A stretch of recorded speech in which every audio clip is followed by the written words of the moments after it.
그랄TV 가족 여러분, 최영숙의 귀래일기에서 웅변대회에 참가하는 그러한 내용을 또 한편 보겠어요. 최영숙이 일기장 속에 자기의 있었던 일을 기록한 건데, 이때가 1970년대, 80년대니까 웅변대회 굉장히 많이 했지요. 학교에서도 했고, 일반인들을 대상으로 해서도 반공, 멸공 뭐 이런 주제로도 했고, 또 이제 새마을 운동이나 이런 걸 가지고도 했겠죠. 자, 웅변대회에 이 아줌마가 참가를 합니다. 중년의 아줌마.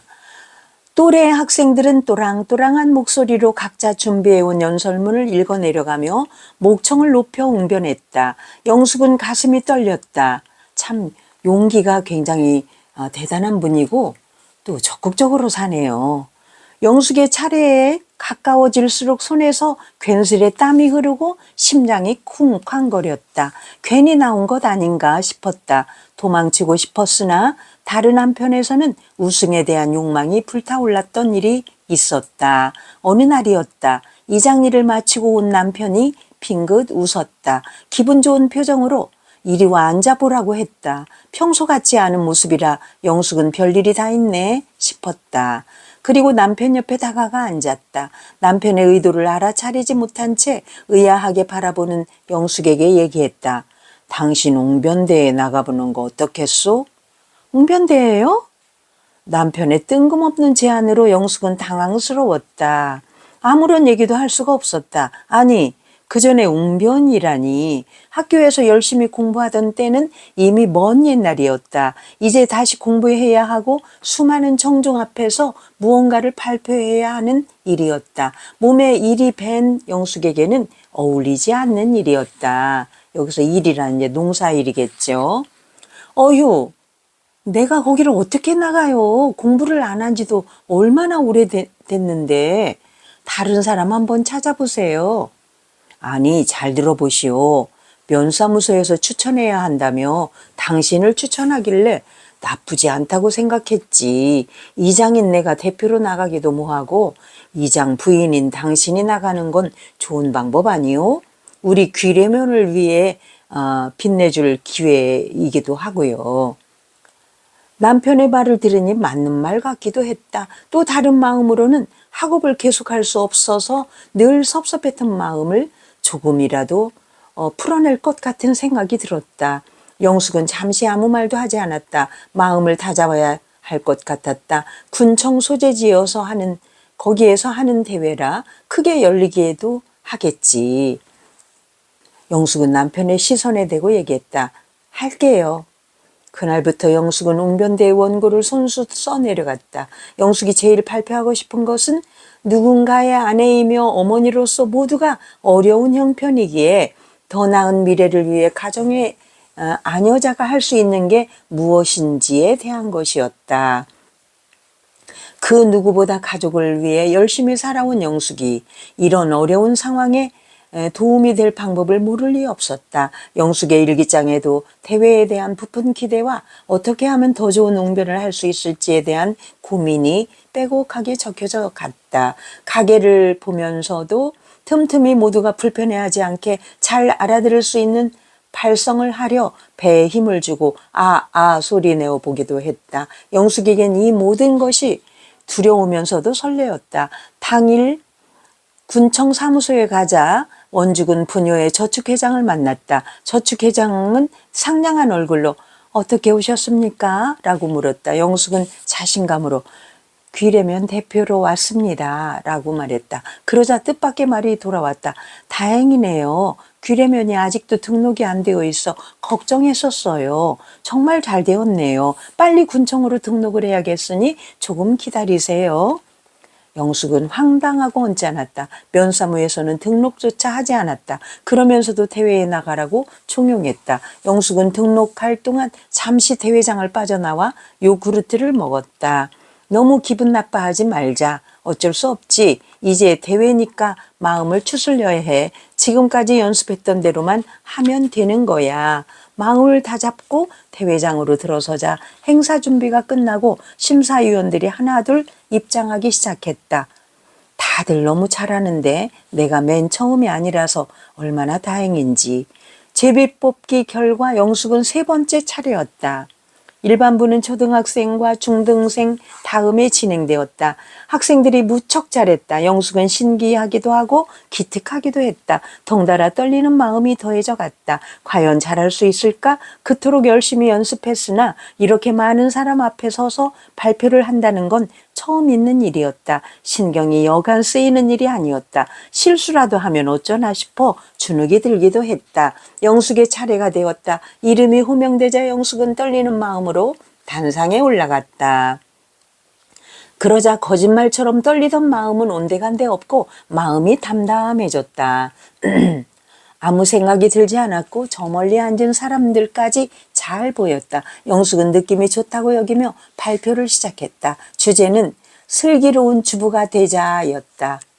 만장하신 여러분, 에너지 파동은 세계적으로 물가하고 수준의 파동을 일으킨 것입니다. 보십시오. 석유값이 대폭 인상됨에 따라 등유를 한 달에 20리터 쓰는 가정에서는 840원의 추가 부담을 갖게 되며 전기료 100kW 미만을 사용하는 가정에서는 35% 인상을 가져왔습니다. 또한 정부미 값 또한 20%가 인상됨에 따라 60kg의 쌀을 소비하는 경우 3,000원이나 추가 부담을 해야만 합니다. 이러한 물가 인상을 당한 서민들은 정말 앞으로 어떻게 살아야 하나 하는 생각에 부딪히고 있습니다. 물가 인상에 따른 서민 가계부 부담을 줄이기 위해 정부에서는 소득세의 종합대책을 마련했으나 고정된 저소득으로 빠듯한 가게를 꾸려나가는 일반 가정에서는 아직도 물가 인상의 혼란 속에서 벗어나지 못하고 있는 형편입니다. 이러한 진통은 개발도상국은 물론이요 선진국에서도 겪어야 하는 것으로 미루어 보았을 때 우리는 산유국의 횡포에 원망하기에 앞서 우리 국민은 물가의 상승을 극복하는 지혜를 찾아내어야 하고 정부 당국에서는 고급 두뇌를 동원하여 대체 에너지 개발에 힘써서 산유국의 횡포를 하루속히 극복해 나가야 하겠습니다. 물가가 올라 비록 가계의 적자 주름 투성이고 시장 가기가 겁난다 해도 가족들의 건강을 소홀히 해서는 안 되며 자기만이 피해를 안 보려는 생각에서 당장 필요치도 않은 물건을 사서 쌓아놓는 풍조는 물가 상승을 부채질하는 요인이 됨으로써 주부 스스로 불매운동을 해서라도 물가 안정에 슬기롭게 대처해 나가야 하겠습니다. 이런 때일수록 물가의 상승을 이겨내는 지혜를 짜내야 하는 우리 주부들은 절약하고 검소한 생활을 하는 길밖에 없으며 최저 생계비를 계산하는 데 열과 성의를 다하여 소비 절약과 불매운동을 생활화하여 소비가 미덕이란 그날까지 허리띠를 졸라매야 한다고 생각합니다. 지난 제헌절 경축사를 통해서 박정희 대통령께서는 말씀하시기를 우리는 과거 몇 갑절이나 더한 고난과 역경에도 굴하지 않고 오히려 이를 약진의 발판으로 삼았던 민족이요 슬기와 저력을 가진 국민이다 라고 말씀하셨습니다. 그렇습니다. 우리는 오늘의 시련을 슬기롭게 극복하여 약진의 발판으로 삼기 위해서는 나라는 나라대로 기업은 기업대로 서민층은 서민층대로 시대적 사조에 발맞추어 소비절약 운동을 범국민적으로 전개하여 풍요한 사회와 번영된 국가 건설에 줄기찬 노력을 기울입시다. 끝으로 우리 주부들은 가게를 효과적으로 끌어나가기 위해서는 합리적인 가게 운영이 필요합니다. 가계부를 꼭 쓰도록 하여 지출액을 정해놓고 불필요한 낭비를 막는 것이 시급한 문제입니다. 소비의 융통성이 있는 비목을 가려 식비에서는 간식비, 보건위생비에서는 이발비, 미장원비, 주거 광열비에서 전기료 등의 비목은 절약의 여지가 있는 것이며 교통비에서도 불필요한 외출 금지로 교통비를 최대한 줄입시다. 그래서 슬기로운 알뜰 주부가 됩시다. 감사합니다. 청중들에게 인사를 하고 단상을 내려온 영숙은 홀가분했다. 자신의 차례였기 때문이었을까? 유난히 청중들의 박수가 더 크게 느껴졌다. 영숙은 스스로가 대견했다. 떨지 않고 하고 싶었던 말을 잘하고 내려왔기 때문에 마음이 뿌듯했다. 육군 소령의 찬조 웅변을 끝으로 시상식이 있었다. 영숙은 은근 기대했다. 수없이 연습했던 시간도 있었고 그만큼 웅변을 잘했다는 느낌도 생겼다. 영숙은 살짝 고개를 숙이고 발표 결과를 들었다. 일반부의 시상이었다. 입상, 우수상, 영숙의 이름은 호명되지 않았다. 왠지 서운했다. 나름으로는 잘했다고 생각했는데 아니었나? 최우수상 최영숙 씨.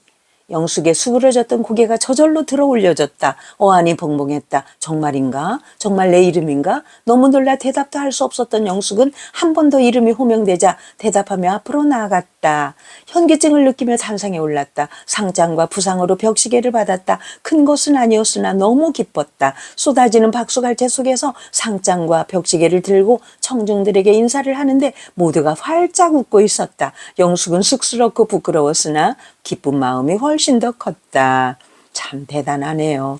집으로 돌아와 면사무소로 향했다. 면장과 조합장을 만나야 했기 때문이다. 영숙의 손에 든 상장과 부상을 보며 총무계장이 궁금한지 물었다. 어떻게 되셨습니까? 예, 최우수상을 받았어요. 정말이요? 참으로 잘하셨습니다. 총무계장에게 상장과 부상을 보여주자 감탄하며 활짝 웃었다. 면사무소의 사람들은 귀래면을 빛내준 사람이라며 크게 한턱 내라며 장난을 걸었다. 집으로 돌아와 남편에게 말하자 남편 또한 장안일을 해냈다며 입이 귀에가 걸렸다. 살아있다는 게 이런 느낌일까? 어느 누가 촌 안 하긴 내가 이렇게 상을 받을 거라는 생각을 했을까? 초등학교 시절에는 그렇게 상을 많이 받아도 별 느낌이 없었는데 왜 지금은 상장 하나 받은 것뿐인데 이렇게 기쁘고 뿌듯할까?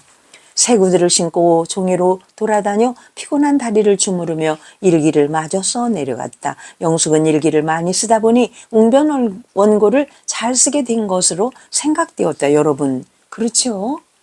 이렇게 평소에 일기를 쓴 사람들은 그 독해력이나 문해력이나 또는 그 창작 능력까지도 다 향상이 돼서 이렇게 원고도 잘 쓰잖아요. 자, 그러자 일기장이 예전보다 더 소중하게 보였다. 영숙에게 웅변은 야릇한 충격이었다. 영숙은 스스로 존재가 어떤 것인지 느껴졌다. 자존감도 이제 올라가는 거겠죠. 들판에 수없이 많이 피어있는 들꽃은 쉽게 눈에 띄지 않는다. 하지만 가만히 들여다보면 볼수록 밝게 빛나고 있음을 알 수 있다. 자신은 그런 꽃과 같은 존재라고 여겨졌다. 여러분, 웅변대에 가서 아주 최우수상을 받고 우리 최영숙 여사의 자존감과 자기의 자신감 이런 것들 향상이 됐을 뿐 아니라 이제 앞으로 더 적극적인 삶을 살아갈 수 있는 어떤 그 계기가 됐을 것 같아요. 여러분, 그래서 이 모든 것들이 어릴 때부터 하루도 거르지 않고 써온 그 성실한 일기 쓰기 거기에서부터 비롯된 게 아닐까. 물론 선천적으로 아주 적극적이고 진취적이고 아주 그냥 그 성실성이 완전 몸에 배인 분이에요. 그러니까 그렇게 하루도 안 거르고 일기를 써왔죠. 6, 70년 이상을. 여러분 오늘도 일기 안에서 이렇게 여러 가지 교훈을 얻습니다. 여러분도 일기를 함께 씁시다. 그랄TV 윤석희 감사합니다.